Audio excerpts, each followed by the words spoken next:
Maximilian Hecker is a German ethereal pop singer-songwriter who has toured around the world, performing in over 35 countries, including Korea, China and Taiwan.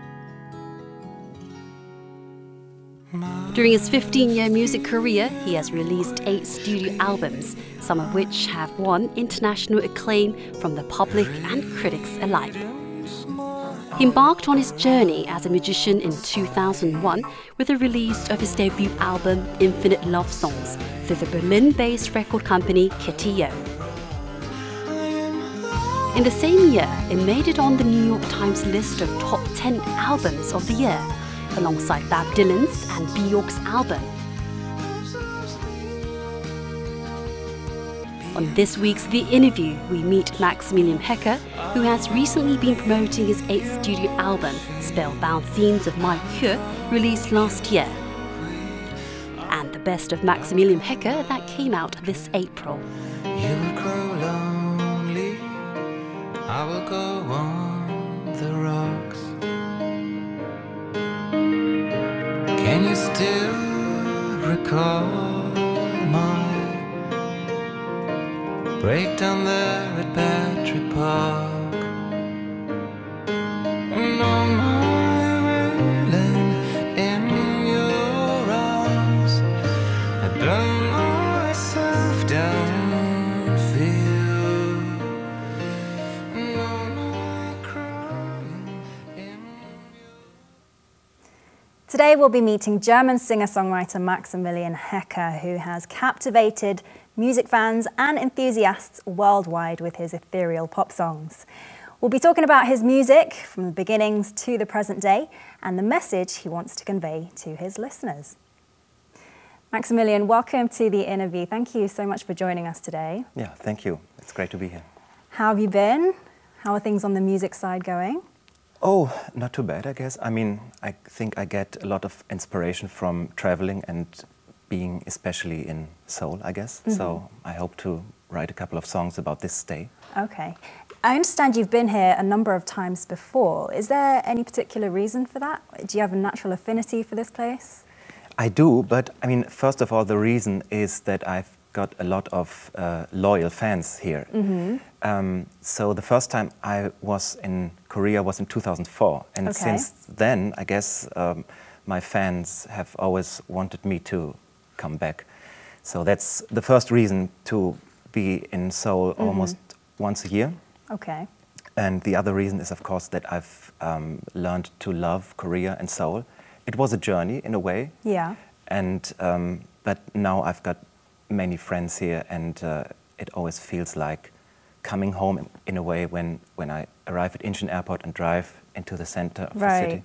Okay, that's nice that you feel at home here, because it's very different from Berlin, which is where you're from, I'm sure. Yeah, not too much. I mean, it's I travel a lot to China, for example, mm-hmm. and that feels much different. But when I'm in Korea, I feel, as I said, almost at home. It's not that exotic to me as a German as one would think, I guess. Interesting. Also getting used to everything, the food, the culture, the communication, and so on. Well, you had a concert here in Korea recently on the 30th of April. How was that? It was great. I played in Hongdae at V Hall, and I had my band with me this time. The last time I played with my band was in 2009. Oh, and I think the last concert was at the Grand Mint Festival in 2009. So this is the best of tour, I mean, to promote my best of album, and we wanted to sound like we do on the records. So I brought my band back, and we had a great time. Nice. Well, we've got some footage from that concert today, so let's take a look at it before we carry on with our talk. Maximilian Hecker, celebrating the 15th anniversary of his debut this year, released a special album and held a concert in Korea in April. The venue was jam-packed with his fans who were eager to see him after 2 years. I would like to welcome my band. It's Johannes Feige.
This was a standing concert where Maximilian Hecker performed with a live band to present lush instrumental sounds. He also unveiled his latest compilation album titled The Best of Maximilian Hecker and left the audience enraptured with his magnetic live performances during the 100-minute concert. 요즘 막 학교 생활 막 마음 힘들고 막 이랬는데 노래 듣고 너무 호강하고 막 힐링하고 가는 것 같아요. 특유의 목소리, 감성, 어떤 새벽의 불안개 같은 그런 감성이 좀 훨씬 더 와닿는 좋은 공연이었던 것 같아요. 오늘 공연 너무 좋았고 또 내년에 또 볼 수 있었으면 좋겠습니다. 사랑해. 막시밀리언. 사랑해요. Well, clearly the fans enjoyed it. It seemed like a really cozy and intimate atmosphere. I'm sure that's what the Korean fans love. Yes, it was, yeah. Very close to the audience. Yeah. And I love your music, by the way. Thanks. And it has this very emotive, kind of sentimental quality that I think the Korean fans particularly love. And it seems to transcend these cultural barriers. Was that expected? Did you expect to see such a big response from Korea? I mean, when I started, I did not think of any market in that sense. Only singing in English would enable me probably to be heard in other countries. But it was quite clear after my first Korean label signed me that it would be successful. And I didn't expect that. I didn't know anything about Korea or other Asian countries. I have never traveled there before. Right. But I quickly learned that my music is quite similar, I guess, to Korean pop music, and my approach is similar to the Korean approach of art. I think it's about big topics, about longing, about love and death. It's not about small topics. It's right. The Korean art seems to be a valve for a counterbalance, to counterbalance the harsh everyday life or the stern environment, so to speak. So the art is more or less the opposite of everyone's everyday life. Right. And I'm quite similar, so I think there's a similarity in character. So I need a valve for my emotions. I need a fairy world. I need a world that is the opposite of my miserable everyday life. Okay. So I guess that I'm the opposite of my music and my art. So you use your music to get away from it all? Yeah, to cure myself. Music is a sanctuary, and it's a tool to feel. Because I don't have a lot of feelings in my everyday life. I'm quite stern and pragmatic. Right. And so when I play music, I suddenly am able to feel and get into contact with my emotions. And I'm a different person when I sing and when I write a song. Because in everyday life, I'm quite German, you would say. It's quite stern and pragmatic, as I said. And I feel that there's always someone in my back and wants me to function and to be better. And so it's hard for me to just relax. But music is the only thing in life that enables me to relax and feel my true self. Yeah, I guess. And I guess that's what the fans connect with, because Korean life is so busy, everything's fast, it has to be now, and I think that's why people relate to your music so much here. Yeah, and also it's the sound of the music and the sound of my voice, and that Koreans can relate to. And I think there's no real no good explanation for that. It's just a taste of music, I guess, that I have and that my Korean fans have. Okay. Well, the Korean fans have likened you in the past to the Korean band Nell. I think you have quite similar musical styles and those emotional qualities. And I believe you actually performed one of their songs at the 2013 Seoul Jazz Festival, which created quite a buzz. Yeah. Well, we have a video of that performance, so let's take a look at it now.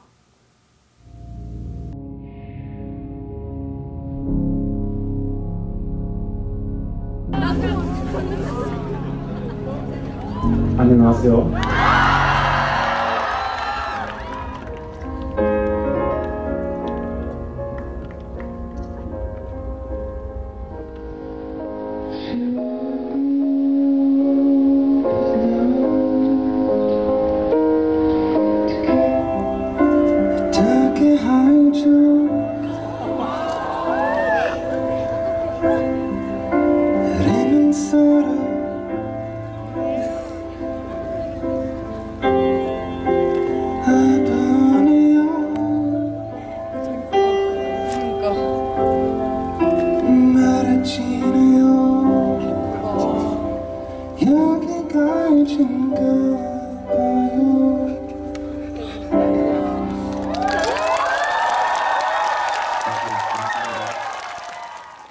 was a beautiful performance, and I love the reaction from the audience as well.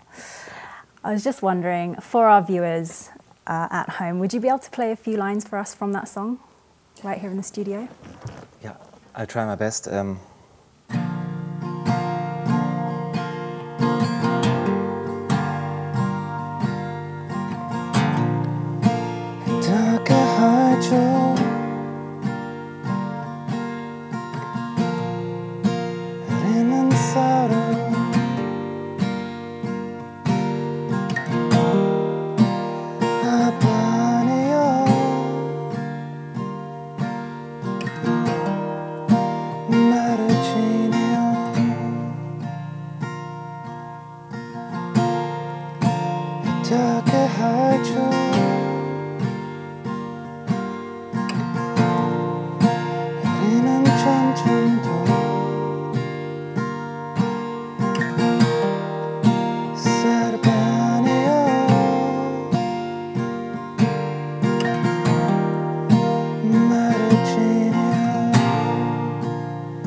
That was so beautiful. Well, it's already been 15 years since your debut. Congratulations.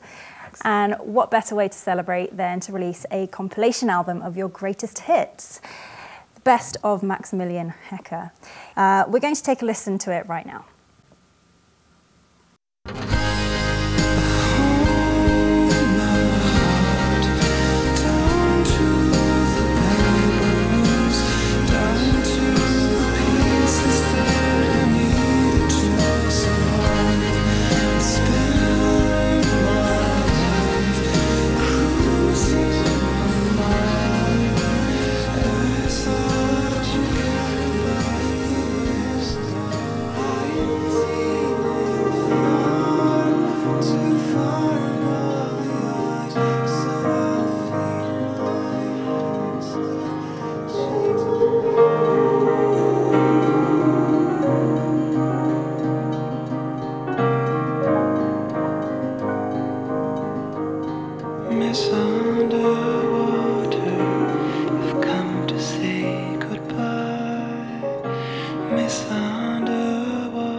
So your recent compilation album, The Best of Maximilian Hecker, it encompasses your entire 15-year musical career.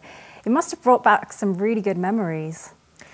Not necessarily good memories, because being in the studio is always a drag, but of course the good memories of writing the songs. And I had to choose from around 100 songs. Wow. But mostly I just followed my heart, so to speak. So it's my favorites and also the most well-known. So it's a compromise between those two, also my favorites and the ones of my fans, I guess. Okay, so a mixture of your favorites and the fan favorites. Yes. But you personally chose all of the songs to go on the album? Yes, I did, yeah. Okay. Was there any backlash from your company? No? Because as I said, I have this economical and business mind and my artist mind, because I have to do both. So similar to writing songs. The child writes the songs, and the grown-up inside you arranges the songs. So it's the same with the business, I guess, all those choices. First, what does little Maxi want, and then what little Maxi thinks that the company or the grown-up Maxi might want. So, I mean, yeah. But it sounds like you were able to reconcile the two very well together. No, of course not. I mean, mostly it's the child. I'm still 6 years old. You're very modest. But yeah, I have to find a way to reconcile them. Maybe when I'm about 104 years old. Okay, yeah. So you have a bit of time to think about it. All right, well, let's go back to the beginning. Your debut album, Infinite Love Song, it received a really good response, and it even made it onto the New York Times Top 10 Albums of the Year list in 2001. Once again, let's take a quick listen to the song.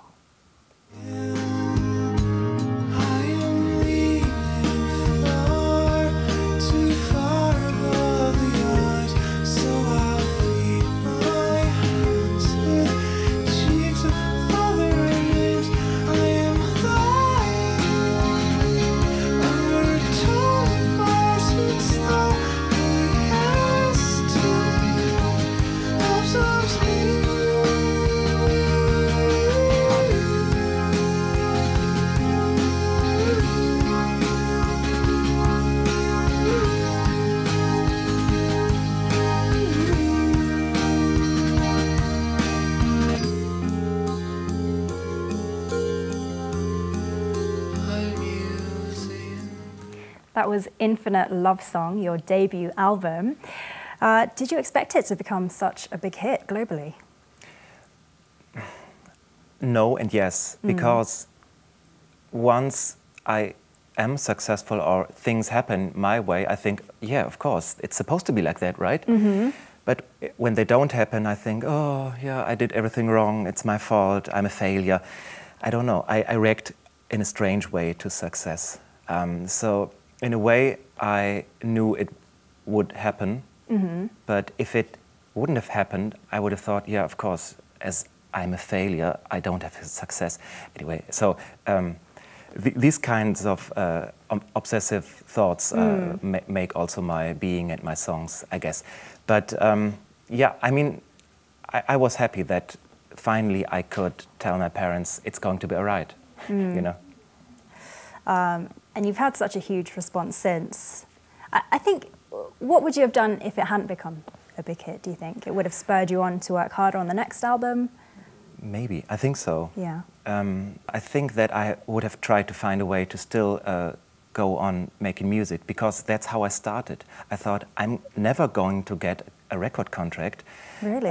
That's why I just go on the street and play. I make my own stage. It's all handmade. I made my own record. I recorded it at home and went to the copy shop and cut out all the covers and so on and gave it to 50 friends. And so I thought, I'm never going to be a real musician. That's why I do this my way. I have my concert. It's the streets, my stage. I have my release. It's my self-made album. So I think I would have found a way in that direction. Okay. Well, the music critics and the fans did respond, I think, in the correct way, so thank goodness for that. And we're still able to hear your music, and I think a new generation of global fans have also, you know, being able to listen to your music now, that's absolutely great. Let's talk about your most recent album that you released last year, Spellbound, Scenes of My Cure. And it contains tracks about your travels worldwide, or inspired by your travels worldwide, or these places you've been to, such as Seoul, Beijing, your hometown Berlin. And I thought that was a very interesting concept. What inspired you, or what made you want to release an album around that? Yeah, I've started to write prose or a diary, and most of what I wrote was about traveling, especially traveling to Asia, a tour here. And so at one point I took the best parts of my diary and translated them into English. Okay. And tried to make lyrics out of it. And then I realized this could be a concept for an album. Every song is about one place on earth, or one city on earth. And actually it's not really about the city itself, it's about me in the city, my encounters in the city, my emotions in that city. So every single song is a story that happened in that particular city. And there's two parts of the album in a way.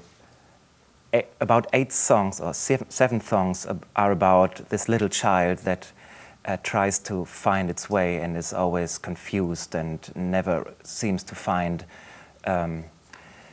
any kind of relief or answer. And then there's the other part where there's 3 songs about trying a way to be myself and to accept myself and to love myself and to find the relief. So.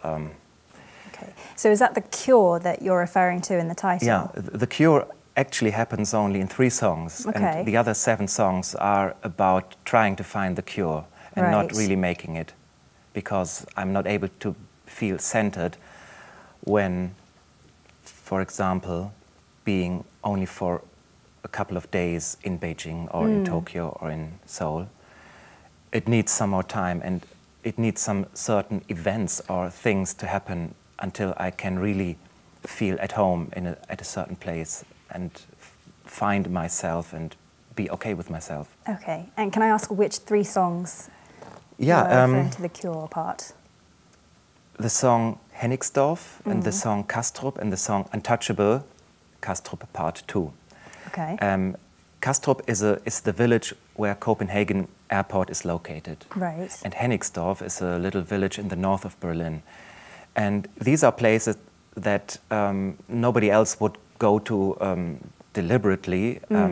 It's not a touristic place, it's not a nice place. I just chose these places to get away from everything and to choose isolation. And where by not being observed, I suddenly can see myself and accept myself. Because most of the time when I'm around people, I think differently and I don't feel like myself and I feel observed and I think I have to behave in a certain way. Everybody might know that. And I always think I'm never enough, and people will leave me anyway in the end because they will find out how I really am and leave me. And when I'm alone at a certain place where nobody else is, then I finally am able to relax and accept myself and actually love myself. I mean, I have a hard time accepting and loving myself. I think a lot of people feel the same way you do, however confident they appear on the outside. So I think, once again, another reason why so many people can connect to your music. But before you found that cure, you wrote a song called Gangnam Misery. We can't not talk about that here. And it's about the emotions you experienced during your stay in Seoul. We're going to take a listen to it right now. That I had every soul in Seoul, oh Lord. And in the morning I will exalt. In the morning again, oh Lord. A Gangnam misery again. And in my room I play some songs to the one she disrobes. But while I sing, I start to brood on how I always spoke. So as the title suggests, it sounds quite mournful. What exactly happened in Seoul? Yeah, it's a difficult question because I cannot reveal the whole truth, of course. Okay. But first of all, with this song, I don't want to criticize Korea or Seoul or Gangnam at all. And it's a song about my emotions when I stayed in Seoul in 2013 at a hotel in Gangnam. I felt miserable because, first of all, I couldn't accept myself, and I felt like a stranger, like a foreigner, and I wanted to belong. And at that time, I didn't find a way to belong. And so I woke up after a night out and thought of these lyrics. And so, I mean, the problem is the truth is much more interesting, the true story behind this, but I cannot say it now and here. Okay, well, we respect that. I think in those situations, you know, wherever you are, I know you do a lot of traveling, but wherever you are, you know, it doesn't help going to all these new exciting, seemingly exciting places, you know. What's inside of you is just what's inside of you. And I love that you're able to put that into words and into your music. Yeah, I'm so much in myself, I guess, that you can put me anywhere. If it's the most glamorous city in the world, it doesn't help at all. It's only about what you feel inside, as you said. All right, well, let's go back to the beginning of your music career then. I believe you actually received training as a nurse, and you also worked as a model. How did you transition from that into singing and writing?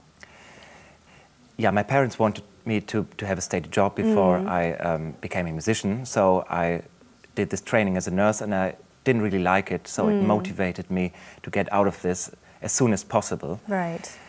And so actually the nursing thing helped my music, because I thought, as I said, I have to escape from this job. So I started busking in the streets of Berlin. And the modeling thing just happened once or twice. Okay. Actually, when I busked, somebody came up to me and said, are you at an agency already? Would you like to be a model? And at that time I said, yes, why not? I thought you have to say yes, but I realized that's not my world at all. Okay. I cannot really fake or pretend or pose. So there's only one or two things that I did back then as a model. But still. Yeah, and so I think that doesn't have much to do with my music, because I've always made music and have been a musician. So the nursing thing was just my parents' wish. At the whole time I was doing music, and I wanted to become a musician. Right. Ever since I discovered the Beatles and looked at the photos of the Beatles and their fame and what they did. So your plan was to become a musician all along? Yeah, in a way. I thought I have no choice or no other talent, in a way. Oh, I'm sure that's not true. Being very modest. Yeah, I'm good at miniature golf, actually. This is not a joke. Yeah. Okay, Yeah. okay. Maybe we can get you on a golf course out here, Yeah. see how you do, and Yeah. film you while you're doing it. In a previous interview, you've said that people often misconstrue your music as being very melancholy, whereas you actually try to convey a sense of hope. I mean, I think I have to side with the fans on this one, because as you said earlier, your lyrics deal with a lot of longing, heartbreak, you know, yearning. So how do you reconcile that? How would you explain what you said? I think if you describe the music, you could call it melancholy, of course. But to me, singing about something miserable helps me. As soon as you address the problem kind of leaves. It's the same as going to the psychologist, for example. You talk about something and suddenly your emotions change, especially if you write about your broken heart, for example, and you sing about it, then suddenly everything is okay, at least for the 3 minutes you sing the song. And making music to me is my way of finding a sanctuary and curing myself. So my emotions when doing music are very positive emotions. Okay. It's blissful emotions. That's even though my topics might sound dark, making music and writing about darkness makes me blissful. And of course I understand that not everybody understands it the same way when listening to it, but I think if someone is heartbroken and listens to a song about heartbreak, then he feels good about himself. He thinks, okay, there's someone else, and someone else already had this emotion that I have right now. Yeah. By the way, I don't really sing about heartbreak. I sing about isolation and the inability to love, and about longing to feel free. So even though my first record is called Infinite Love Songs, I have never really written a love song, I guess. Okay. It's I don't know, the opposite of love songs in a way. It's songs about finding peace and about intensifying emotions or intense emotions. Yeah. So for you, it's a way of getting these feelings and emotions off your chest. And I think for listeners, it's very cathartic to listen to someone who's been through a similar situation to themselves and have gotten through that situation. And who or what inspires you the most when you're writing music? I think first of all the music that I've listened to. I started to listen to pop music when I was about 4. And so I guess you always quote from all the music, all the songs that you've listened to. Yeah. But it's hard to say what really inspires me the day I write a song. I guess it sounds a little strange, but it's the talent also, because the talent to find a harmony sequence and a melody and just improvising on the piano, and also the talent to suddenly feel when the thing you've just written is good, and when you can differentiate between a good melody and a bad one. Okay. So it has to do with that, and I differentiate between the lyrics and the music. So to me, the music is the most important. I mean, the song, the harmony sequence, and the melody. So when I finish with that, the song is finished. Okay. And then before I go to the studio, I have to write lyrics. I mean, the lyrics become important after I've written them, and they are always about myself and true and so on. But the song is basically the harmony sequence and the melody. And so the inspiration for that is something I cannot really define. And sometimes I've got the feeling it's not my song, and I've always wondered who wrote this song, and maybe one day I will find out, oh God, I just stole someone else's idea. So you got the impression it falls from the sky, the idea, and it doesn't really belong to you. You just found the idea and sing it to people. I get the feeling that you're very, very modest indeed.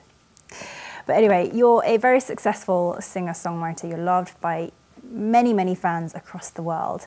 What do you think your success secret was?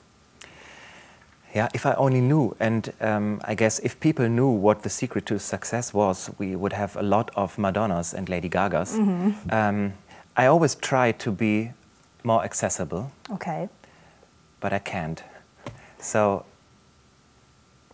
I want to be listened to by many people and adored by many people, but I don't manage to, I guess, because I'm not accessible. I'm too twisted in a way, I guess, and I cannot fake and pretend. And so I don't really fit into entertainment business, I guess. And I guess there are people who appreciate that. Yeah, for sure. My twisted way of talking or behaving or being ironic and sarcastic and not wanting to really be a cut-out pop star, because I don't know how that works. I wouldn't feel well doing it. So I think there's some fans who appreciate this, that I cannot fake, and who might think, okay, maybe this one is not wearing a mask. You can't help but be yourself. And I think that's a huge talent. Yeah, I don't know if it's a talent. It's just something's missing, more or less. You know, this kind of sense or this professionality to wear a mask. I'm too lazy or unprofessional to wear a mask, I guess. I think once again you're being modest. Is there anything you'd like to say to aspiring musicians out there? Yeah, so when these casting shows started, I mean, I don't know about Korea, but I mean, 10 or 15 years ago, there were a lot of casting shows in the USA and Germany. And I always had the impression that the people who went there thought, first of all, of the stretch limousine and the champagne they would drink. So I guess the most important thing is, what is your talent? And then what are the consequences? And so that the fame and how you look shouldn't be the most important thing. First, you have to think, what is my talent, and does it make me happy to do this, even if it's singing or dancing or painting, whatever? Does this really make me happy? Does this fulfill me? And if it doesn't, I most likely won't become famous anyway. So I've got the impression that the younger generation too easily, too soon thinks of the stretch limo, the champagne, the whirlpool, I don't know, the groupies, the TV throwing out of the hotel room stuff. So all the rock and roll myth, it's not important at all, because if you want to become successful, you will only be successful if you can keep all those rock and roll myths out of your head. Okay. Because they confuse you, and you have got to focus on your talent and what you want to say. So I think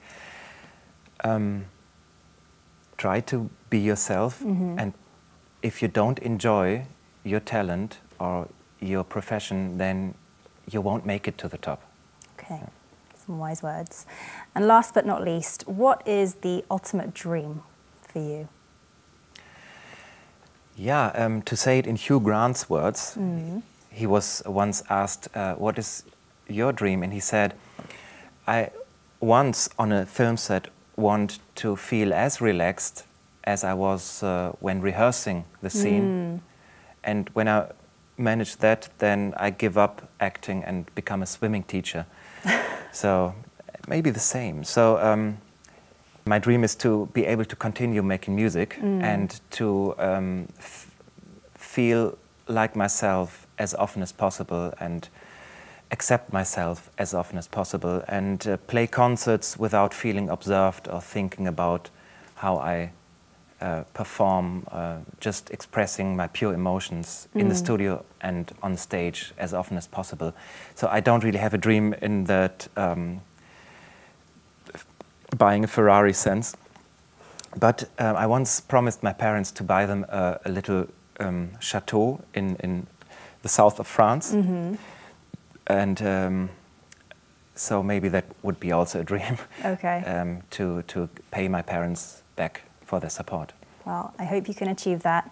And I think staying true to yourself applies to everyone. It's an ongoing process, whether they're musicians or not. So I think you will have inspired a lot of viewers today.